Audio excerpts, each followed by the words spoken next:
Property Assist understand that business owners are rapidly expanding their rental portfolios and property managers simply can't handle everything on their own. Property Assist are now offering outsourcing in Western Australia, New South Wales, South Australia and Queensland, and can help your team with all their ingoing reports, outgoing final bond inspections, routine inspections, 360 tours, home opens and inventory reports. Find them on your socials.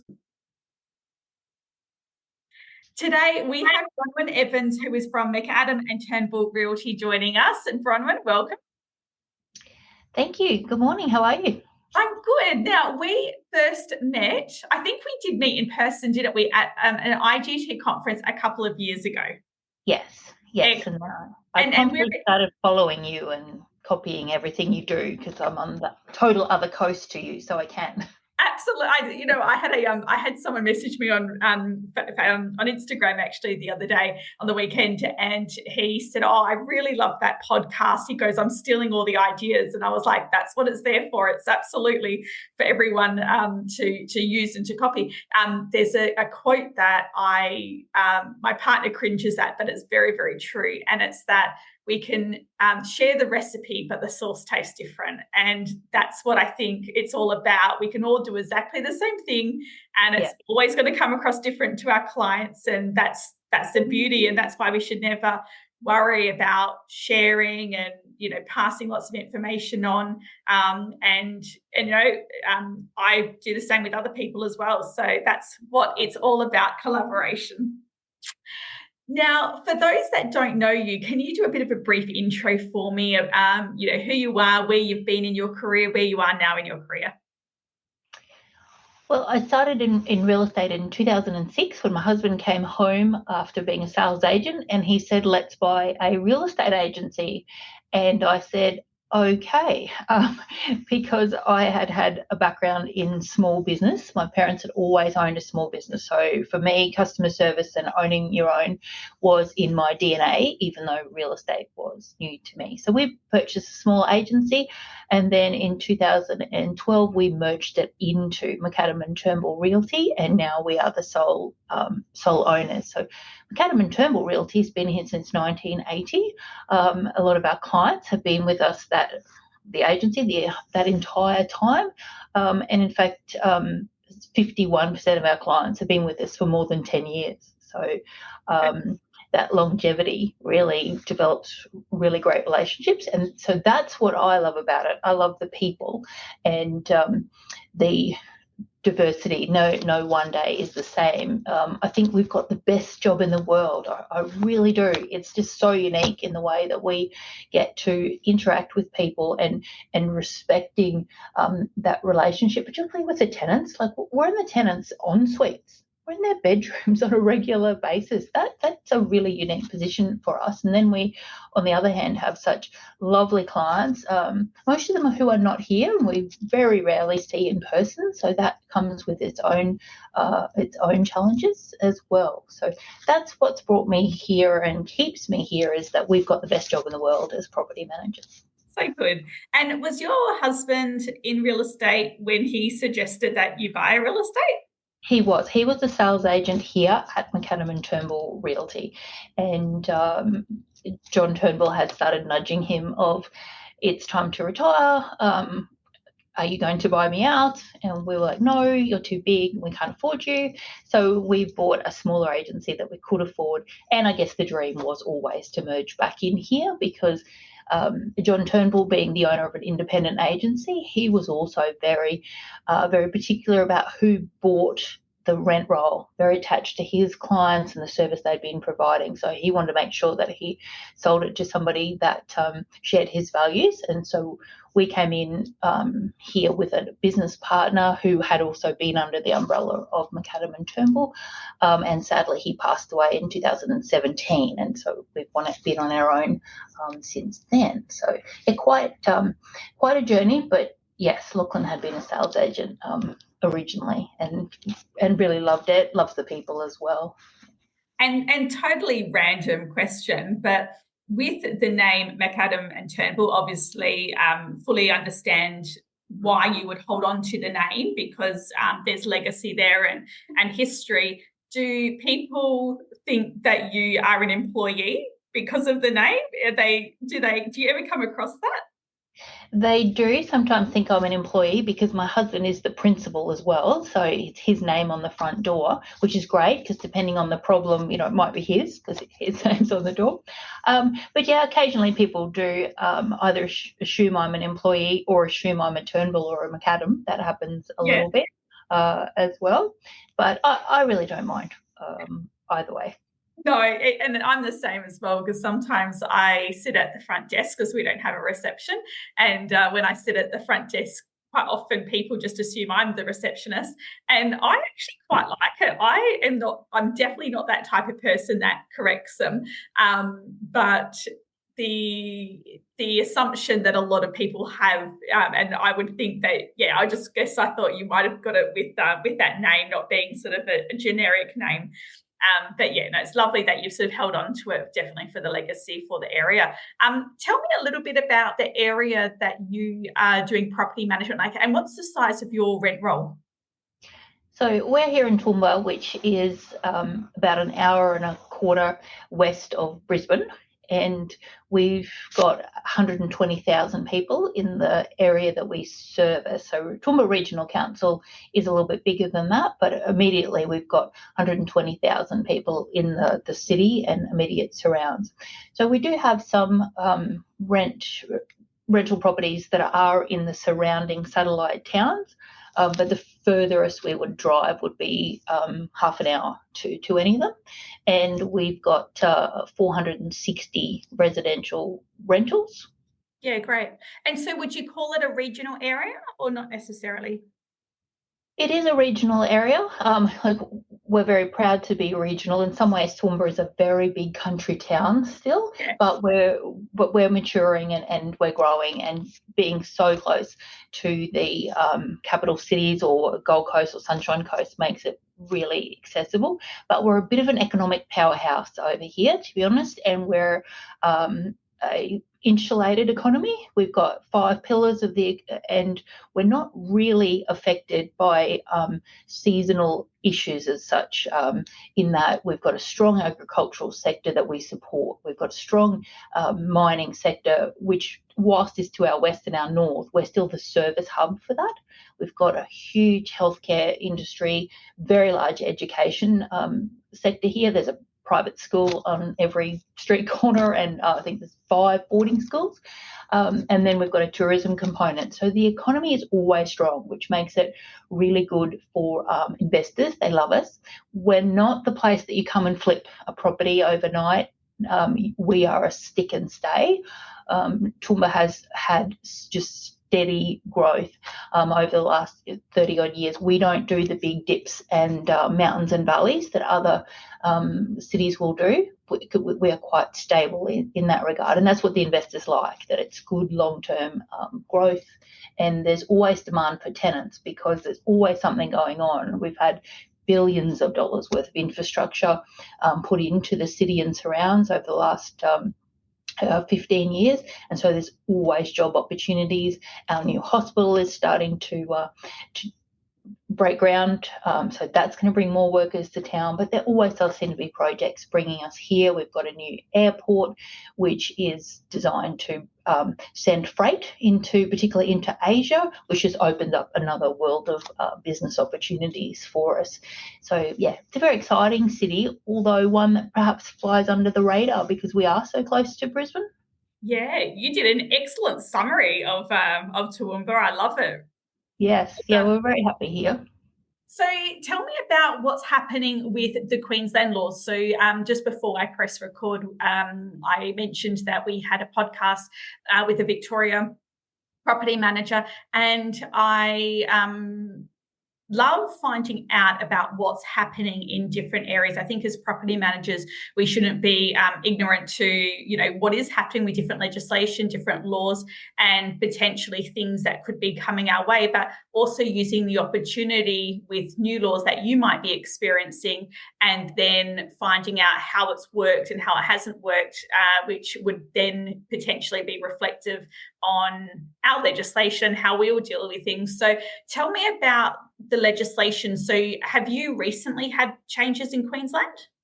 We did on the 5th of June. So to give you some context, we had our stage 1 of rental reforms be announced, and then we had COVID, and that changed everything. We had our COVID laws, and so stage 1 was implemented, and there was always going to be a stage 2, and we always had a bit of an idea of what that would be.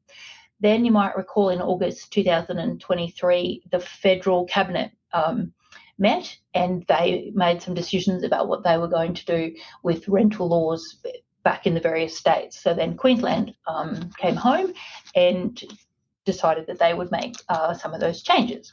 Now, Queensland's heading to an election later in the year, and our Premier and Housing Minister are vote hunting, and there's no other way to describe it. And you can see all this on social media, where they came out and called property managers dodgy on several occasions. It was constant, it was relentless, and the REIQ was contacting them on our behalf saying, stop just blanketly saying that property managers are dodgy, and let's start talking about elements of the industry that might be dodgy, because that's how you usually describe, anything, and let's focus on what we can actually achieve. So legislation was put into our Parliament, and it went into a committee system with very little time for any consultation.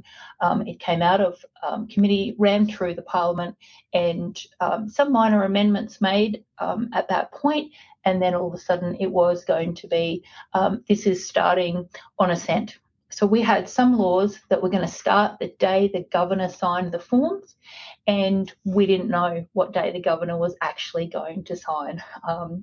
And so we just suddenly, so we knew it was coming. It was just that not being able to say it's going to start next Thursday proved a bit problematic. With on one day we had a perfectly valid lease, and the next day we didn't. So we had to pull a few of those a line that had been signed before their execution date. So the big changes are around 12-month rent increases. So you can't increase the rent on a property unless it has been 12 months since the last time there was a rent increase. Sorry, just stop that there, because I heard that, and this is so relevant for me or for any WA listeners here, because I heard that came in. And so what Bronwyn's saying is that the rent increase is staying with the property, so it can't be increased with the property can't increase. And where that's relevant for WA is that we have just had it come in where the rent can't be increased more than annual for tenants, but it's not with the properties, with the tenants. I just wanted to make sure people understand that, because what a concern that I've got is that that landlords may potentially vacate tenants at the end of a 6-month lease so that they can put the property up to market rate, which is morally wrong to do that. And I would be mostly upset with a landlord if they were doing that with that intention.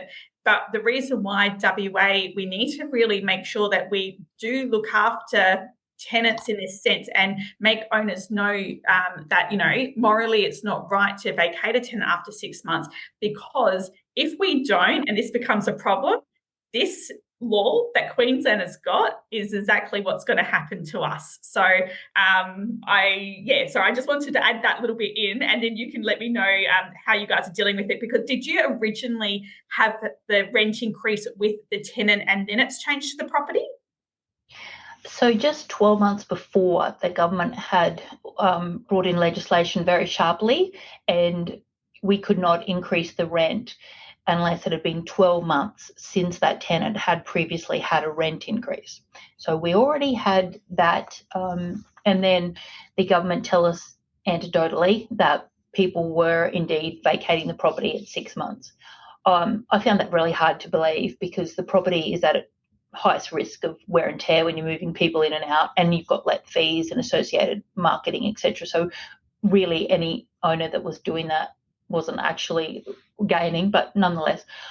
So now they have moved it that it is the property that has the rent increase attached to it. So that means, Ashley, that it doesn't matter if it's sold, the property can be sold, and this rule still applies.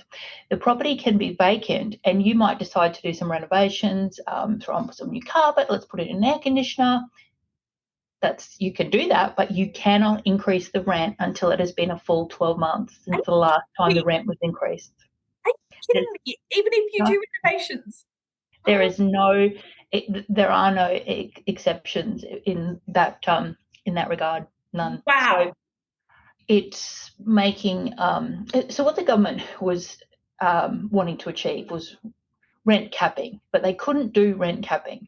But they're trying to do it by another way. So if a tenant breaks their lease and they're under market value, it is going out to the market at that value that the tenant's been paying, and then we're putting information in the write-up to say the lease will be increasing at the 12-month mark. We've got to put the date of the last rent increase on our general tenancy agreement. It sits there, and that's proving problematic because sometimes it hasn't had a rent increase, like it might be a brand new management that was owner occupied or a brand new build. And so there's some logistical issues with us fully completing the form, but it does make it very difficult for owners who have in the past had their property under market value, trying to do the right thing by their tenant. We've had an owner recently who gave their tenant a 5-month lease because she was very excited they were trying to buy a house, so she helped them out. They had a small rent increase for that 5-month lease. They moved out. She has spent money on carpets, paint, window furnishings, etc., and that property had to go out to market at $150 below market value after her improvements and after her looking after those tenants. And she's got 7 more months at the really low rate. So that will actually achieve what the government wants to achieve, because any other comparable property that was on the list that day, people are going to look at it and go for the cheaper one first, of course, so it's going to drag down the price of the one that it's competing with. And so we've got these laws written for when the market was really, really hot and the vacancy rate was really, really low. Now, that's a poor way of writing legislation. Legislation has to be more future-proof than that and operate in across the market, but that's not what the government have done in this instance, and it looks like parts of the legislation are just really poorly worded itself, so that doesn't help. And we've been putting back feedback through the Department of Housing, particularly around this. You have to put the last date of the rent increase on the general tenancy agreement. It's like, well, for new managements, somebody's just purchased it, all of a sudden they're going back scrambling looking for information. So that has been the biggest part of the law change. There's other changes that are coming which are due to start on proclamation, which means when the minister makes an announcement of a date. But we are less than 100 days from our state election, and the government will go into caretaker mode 30 days prior to that. So we have no idea if we're going to see the rest of the laws now, or what's more feasible is early next year. But it's been an interesting ride, particularly as we got the laws with no notice, knew they were coming, but not sure what day the governor was going to sign the bill. And then all of a sudden, like, bang, let's go. Yeah. Wow. I've got so many questions on that rent increase, which I won't bombard you with. But that is really, really crazy. I know that I knew that had come in. I didn't know all the extra little details. But I know that for me, always trying to think one step ahead, and this is sort of what I would encourage a lot of other property managers to do, is be aware that there is that type of law. And if that was to come into your state, how would you be able to handle it? So for us, we've got a system in our office which actually does record last rent increases, so that if hypothetically it comes in, I feel like we would already have the system in place. And I think that's what we should be doing as property managers, always preempting for these things so that things don't come as a bit of a shock or a surprise to us to handle. So of the new legislation that's not out at the moment, is there anything there that sort of scares you a lot, or that the industry is sort of, quite negative against? Is there anything that stands out? Stay with us. We'll be right back. Many real estate agents across Australia confidently refer Property Insurance Plus to their clients as they recognise the price and benefit value of their policy combined with the client-focused service they deliver. They offer a comprehensive building and landlord insurance facility and have formed a powerhouse to present the very best in investment property insurance. Contact PIP today to find out more.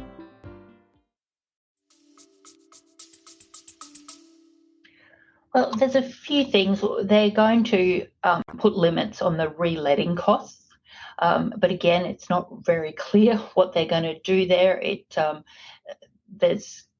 I'm all for some consistency, and actually having this in black and white is a great idea.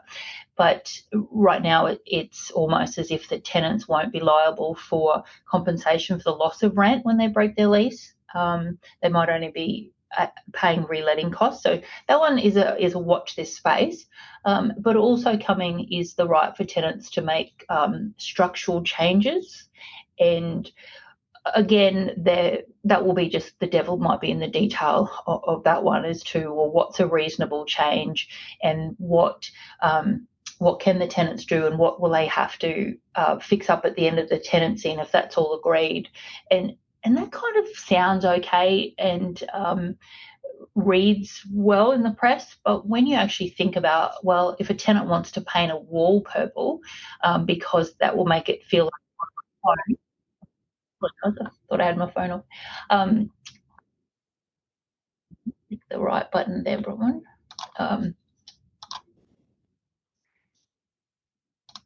That we can. Now I've turned you off. Sorry. The structural changes, like if a tenant wants to paint a wall purple because they're going to feel more at home, that doesn't sound like such a bad thing, does it? But yeah, then you think about the implications of having a purple wall. Now, painting a wall purple is not so easy to get back to being white. And so all of a sudden we've got this big expense because you've got to prepare that properly and probably paint the wall 3 times, 3 coats or something like that. So there goes the bond in that kind of a scenario. There's also a suggestion that maybe if the tenants pay for something but the idea is that they leave it behind, well, then they might be entitled to compensation for that item. And it's like, okay, so that comes into the owner losing control of their cash flow because they've agreed the tenants can have an air conditioner, but it has to stay there because you're cutting a hole in the wall, and therefore you've actually got to compensate the tenants for something you never wanted in the first place. So I've no doubt we can work through all these things as they come along, but it still throws up so many scenarios of what ifs that could be coming with tenants being encouraged to make structural changes. And this is all about tenants being made to feel more at home and more settled in their rental property. But just the little details that I'm waiting to see as to how we will practically be able to do this. And I think it's a little knee-jerk reaction. We've never had the scenario where we couldn't get a handrail put in for a tenant that needed it, or a little safety ramp. So that element of the law is coming as well, that things can be done by tenants for safety reasons and security reasons. Well, that's fine. Everybody's always been able to work that out with agreement, but it's on the other side here where tenants can make structural. Yeah, it would probably be worth, if you ever get a moment, to have a look at how WA has brought in they call it minor modifications, and that's just come into play on the 29th of July. And it's pretty clear, and it lists out what is considered a minor modification, what items the tenant is able to do themselves, what items have to be done by a licensed contractor. And then the tenant does have to make, you can put a condition in there that the tenant has to make good at the end, which is all fine. I think definitely I had the same thought as you. Like, what if someone wants to paint the wall black or the ceiling black?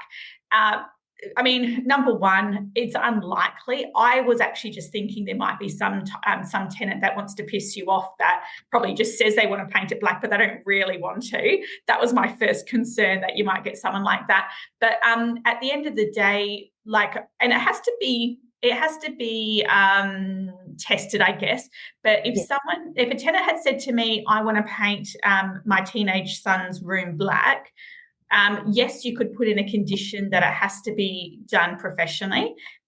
Number two, actually, don't quote me on that. That might be something you can do yourself. I can't remember. But you put a condition in there to say that it has to be restored back at the end. But like you said, the question is, well, if we're only capped with that bond, that's annoying. So it's like, it would be good if you were able to take an extra bond per minor modification just to allow for that, but you can't. I mean, it's not that we have got, people flooding through with all these requests. And I feel like WA, our new changes were best practice anyway. And we never had an issue with negotiating with tenants minor modifications anyway. Like, if a tenant said, I want to put hanging points up, or even if someone had said, I want to paint my daughter's room or do a feature wall, I mean, that might be a really good compromise to say, listen, we're okay you doing that, the owner's okay you doing that, but have asked whether you consider doing just a feature wall, so that, you've still got that feel. It's about being reasonable, and sometimes it's a shame when they have to stick a law in for it, when it's sort of just big best practice. But WA, I think, have done it really well. It's very, very clear with what needs to be licensed, what doesn't have to be, and specifically mentioning every single little thing. So if you get a chance, have a look at that and see. But I don't think the general consensus in WA is that we haven't been that worried by it. No one's really been that concerned. So that's good. Peace of mind a little bit for you. It is. No, that is really good. And ultimately what's going to happen is experienced quality property managers, we're going to rise to the top of the pond, and this will be our moment to shine, because our investors are going to need us. And so I'm very very passionate about quality property management, and that the industry, we can lift our game as together and support each other, because we've had the same skills issues here in Queensland as I know other states have had, that the property management workforce right now is fairly young and new and inexperienced. And so those of us that have been at this and have had law changes in the past and survived and thrived, it's up to us, I think, to show the way, and to show our investors that we're here. There's somebody in Queensland on their side, and that we start promoting quality property management and getting paid what quality property management looks for. So I see the laws as, I can't do anything about them. I didn't write them, but here's our chance to really shine. And our investors who stay in the market will do well, because lots of investors are fleeing the market after these laws, and the ones that stay, well, supply and demand means that they will do well with rental returns. So I was going to ask whether there was landlords that are really worried by, is it the more interstate or the local landlords that have sort of been a bit more freaked out by the legislation? It's actually been more local landlords that have wanted to hit the sales department phone number and move on.